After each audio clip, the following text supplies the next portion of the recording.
We're here with Coach Trip Rogers after the first and second round of state duels.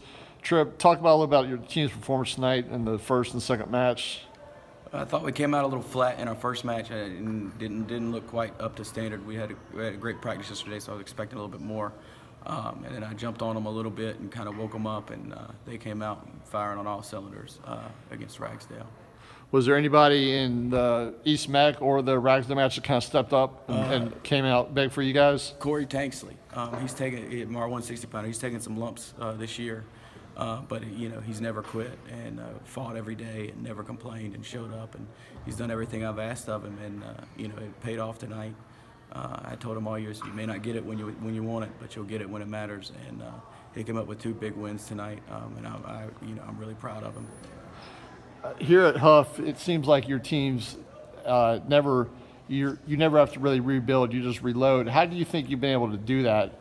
And what's been your key to having a constant? Just focus on getting better. Don't worry about wins and losses. Worry about how you're going to score points and getting strong and lifting weights and picking them up, putting them down, and getting really good at a handful of things. And not trying to teach you 1,000 different moves. Just getting really good at a handful of things. And we got different kids are better at different things, so you try to find what works for, the long kid's going to work different for the short and stocky kid, and you just try to find techniques that are going to fit their body type, and then, get them as strong as humanly possible in that weight class.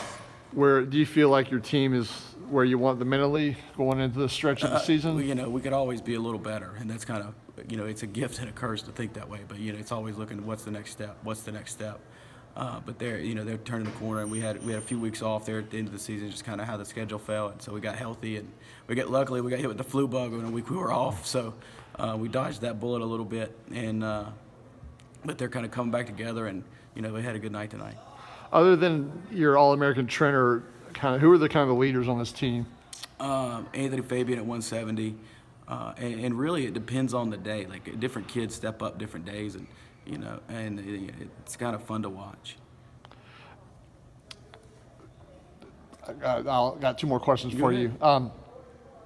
If you could change one rule in wrestling, what would it be? God, you put me on the spot. The team point rule, it's the only instance in sports where you can take a point off the board that's been earned. I don't really know the solution other than treating it like other sports, but that's the one that sticks out, and maybe add a step out, help cut out a little bit the subjective stalling call, take a little bit off the official, and just make it more objective. Those are the 2 that I would probably put in. Okay. Lastly, if you could give a piece of advice to a coach, what advice would you give to a first-year coach or someone starting out coaching?